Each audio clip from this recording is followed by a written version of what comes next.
ایک چھوٹے سے شہر میں پرائمری اسکول کلاس پنجم کی ٹیچر تھیں. ان کی ایک عادت تھی کہ وہ کلاس شروع ہونے سے پہلے ہمیشہ آئی لو یو آل بولا کرتی، مگر وہ جانتی تھیں کہ وہ سچ نہیں کہتی. وہ کلاس کے تمام بچوں سے یکساں پیار نہیں کرتی تھیں. کلاس میں ایک ایسا بچہ تھا جو مس عائشہ کو ایک آنکھ نہ بھاتا. اس کا نام طارق تھا. طارق میلی کچیلی حالت میں اسکول آ جایا کرتا.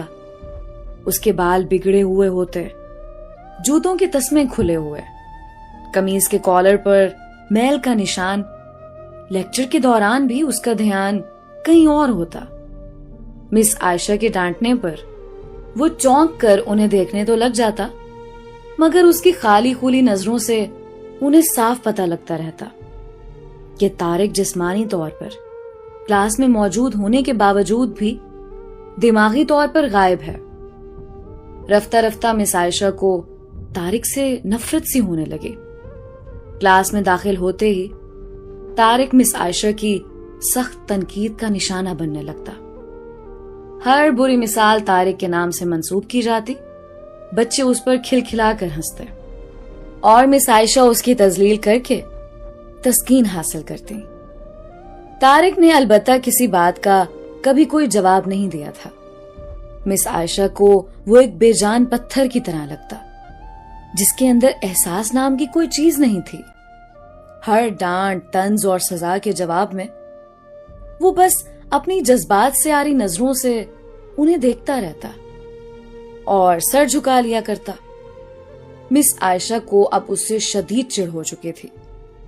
پہلا سیمسٹر ختم ہوا اور رپورٹیں بنانے کا مرحلہ آیا تو مس عائشہ نے طارق کی پروگریس رپورٹ میں اس کی تمام برائیاں لکھ ماریں. پروگریس رپورٹ والدین کو دکھانے سے پہلے ہیڈ مسٹریس کے پاس جایا کرتی تھیں. انہوں نے جب طارق کی رپورٹ دیکھی تو مس عائشہ کو بلایا. مس عائشہ، پروگریس رپورٹ میں کچھ تو پروگریس بھی نظر آنی چاہیے. آپ نے تو جو کچھ لکھا ہے اس سے طارق کے والدین اسے بالکل ہی نا امید ہو جائیں گے. میں معذرت خواہ ہوں، مگر طارق ایک بالکل ہی بدتمیز اور نکما بچہ ہے. مجھے نہیں لگتا کہ میں اس کی پروگریس کے بارے میں کچھ لکھ سکتی ہوں.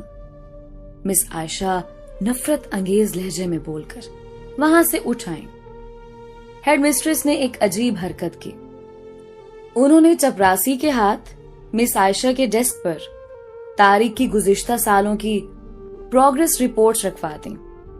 اگلے دن مس عائشہ کلاس میں داخل ہوئیں تو رپورٹس پر نظر پڑی. الٹ پلٹ کر دیکھا تو پتا لگا کہ یہ طارق کے رپورٹس ہیں. پچھلی کلاسوں میں بھی اس نے یقیناً یہی گل کھلائے ہوں گے، انہوں نے سوچا اور کلاس سوئم کی رپورٹ کھولی. رپورٹ میں ریمارکس پڑھ کر ان کی حیرت کی کوئی انتہا نہ رہی جب انہوں نے دیکھا کہ رپورٹ اس کی تعریفوں سے بھری پڑی ہے. طارق جیسا ذہین بچہ میں نے آج تک نہیں دیکھا. انتہائی حساس بچہ ہے اور اپنے دوستوں اور ٹیچر سے بے حد لگاؤ رکھتا ہے. آخری سیمسٹر میں بھی طارق نے پہلی پوزیشن حاصل کر لی ہے. مس عائشہ نے غیر یقینی کی حالت میں کلاس چہارم کی رپورٹ کھولی. طارق نے اپنی ماں کی بیماری کا بے حد اثر لیا ہے. اس کی توجہ پڑھائی سے ہٹ رہی ہے. طارق کی ماں کو آخری سٹیج کا کینسر تشخیص ہوا ہے. گھر پر اس کو اور کوئی خیال رکھنے والا نہیں ہے، جس کا گہرا اثر اس کی پڑھائی پر پڑا ہے. طارق کی ماں مر چکی ہے اور اس کے ساتھ ہی طارق کی زندگی کی رمق بھی. اسے بچانا پڑے گا اس سے پہلے کہ بہت دیر ہو جائے. مس عائشہ پر لرزہ طاری ہو گیا. کانپتے ہاتھوں سے انہوں نے پروگریس رپورٹ بند کی.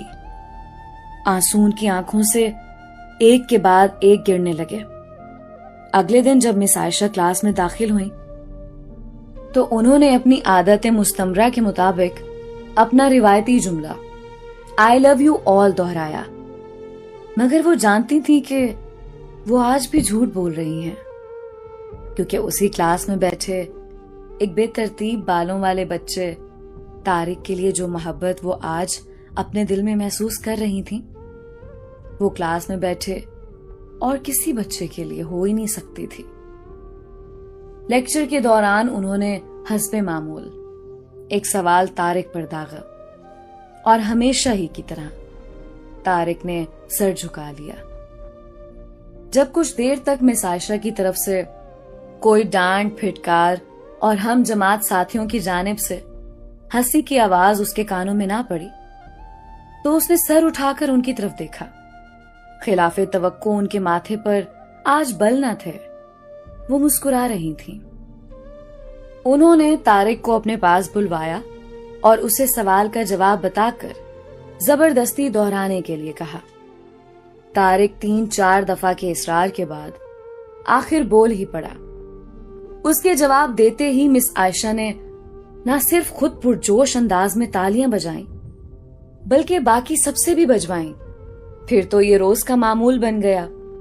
مس عائشہ ہر سوال کا جواب اسے خود بتاتی اور پھر اس کی خوب پذیرائی کرتی۔ ہر اچھی مثال طارق سے منسوب کی جانے لگی۔ رفتہ رفتہ پرانا طارق سکوت کی قبر پھاڑ کر باہر آ گیا۔ اب مس عائشہ کو سوال کے ساتھ جواب بتانے کی ضرورت نہ پڑتی۔ وہ روز بلا نقص جوابات دیکھ کر سب کو متاثر کرتا اور نت نئے سوالات پوچھ کر سب کو حیران بھی کرتا۔ اس کے بال اب کسی حد تک سنورے ہوئے تھے، کپڑے بھی کافی حد تک صاف ہوتے جنہیں شاید وہ خود دھونے لگا تھا۔ دیکھتے ہی دیکھتے سال ختم ہو گیا اور طارق نے دوسری پوزیشن حاصل کر لی۔ الوداعی تقریب میں سب بچے مس عائشہ کے لیے خوبصورت تحفے تحائف لے کر آئے اور مس عائشہ کی ٹیبل پر ڈھیر کرنے لگے۔ ان خوبصورتی سے پیک ہوئے تحائف میں ایک پرانے اخبار میں بد سلیقہ طرز پر پیک ہوا ایک تحفہ بھی پڑا تھا۔ بچے اسے دیکھ کر ہنس پڑے۔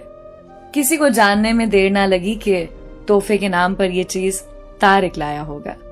مس عائشہ نے تحائف کے اس چھوٹے سے پہاڑ میں سے لپک کر اسے نکالا۔ کھول کر دیکھا تو اس کے اندر ایک لیڈیز پرفیوم کی آدھی استعمال شدہ شیشی اور ایک ہاتھ میں پہننے والا ایک بوسیدہ سا کڑا تھا جس کے زیادہ تر موتی جھڑ چکے تھے۔ مس عائشہ نے خاموشی کے ساتھ اس پرفیوم کو خود پر چھڑکا اور ہاتھ میں کڑا پہن لیا۔ بچے یہ منظر دیکھ کر حیران رہ گئے، خود طارق بھی۔ آخر طارق سے رہا نہ گیا اور مس عائشہ کے قریب آ کر کھڑا ہو گیا۔ کچھ دیر بعد اس نے اٹک اٹک کر مس عائشہ کو بتایا کہ آج آپ سے بالکل میری ماں جیسی خوشبو آ رہی ہے۔ وقت پر لگا کر اڑنے لگا۔ دن ہفتوں، ہفتے مہینوں اور مہینے سال میں بدلتے بھلا کہاں دیر لگتی ہے، مگر ہر سال کے اختتام پر مس عائشہ کو طارق کی طرف سے ایک خط باقاعدگی کے ساتھ موصول ہوتا ہے جس میں لکھا ہوتا ہے کہ میں اس سال بہت سارے نئے ٹیچر سے ملا مگر آپ جیسا کوئی نہیں تھا۔ پھر طارق کا اسکول ختم ہو گیا اور خطوط کا سلسلہ بھی۔ کئی سال مزید گزرے اور مس عائشہ ریٹائر ہو گئیں۔ ایک دن انہیں اپنی ڈاک میں طارق کا خط ملا جس میں لکھا تھا، اس مہینے کے آخر میں میری شادی ہے اور میں آپ کی موجودگی کے سوا شادی کا نہیں سوچ سکتا۔ ایک اور بات، میں زندگی میں بہت سارے لوگوں سے مل چکا ہوں، آپ جیسا کوئی نہیں ہے، فقط ڈاکٹر طارق۔ ساتھ ہی جہاز کا ریٹرن ٹکٹ بھی لفافے میں موجود تھا۔ مس عائشہ خود کو ہرگز نہ روک سکتی تھیں۔ انہوں نے اپنے شوہر سے اجازت لی اور وہ دوسرے شہر کے لیے روانہ ہو گئیں۔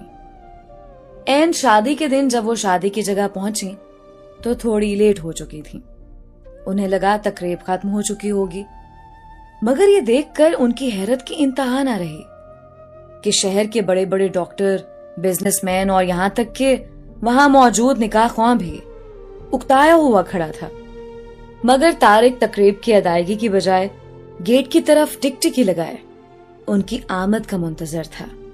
پھر سب نے دیکھا کہ جیسے ہی یہ بوڑھی ٹیچر گیٹ سے داخل ہوئی، طارق ان کی طرف لپکا اور ان کا وہ ہاتھ پکڑا جس میں انہوں نے اب تک وہ بوسیدہ سا کڑا پہنا ہوا تھا اور انہیں سیدھا اسٹیج پر لے گیا۔ مائک ہاتھ میں پکڑ کر اس نے کچھ یوں اعلان کیا، دوستو، آپ سب ہمیشہ مجھ سے میری ماں کے بارے میں پوچھا کرتے تھے اور میں نے سب سے وعدہ کیا تھا کہ جلد آپ سب کو ان سے ملواؤں گا۔ یہ میری ماں ہے۔ عزیز دوستو، اس خوبصورت کہانی کو صرف استاد اور شاگرد کے رشتے سے منسوب کر کے ہی مت سوچیے گا۔ اپنے آس پاس دیکھیے، طارق جیسے کئی پھول مرجھا رہے ہیں جنہیں آپ کی ذرا سی توجہ، محبت اور شفقت نئی زندگی دے سکتی ہے۔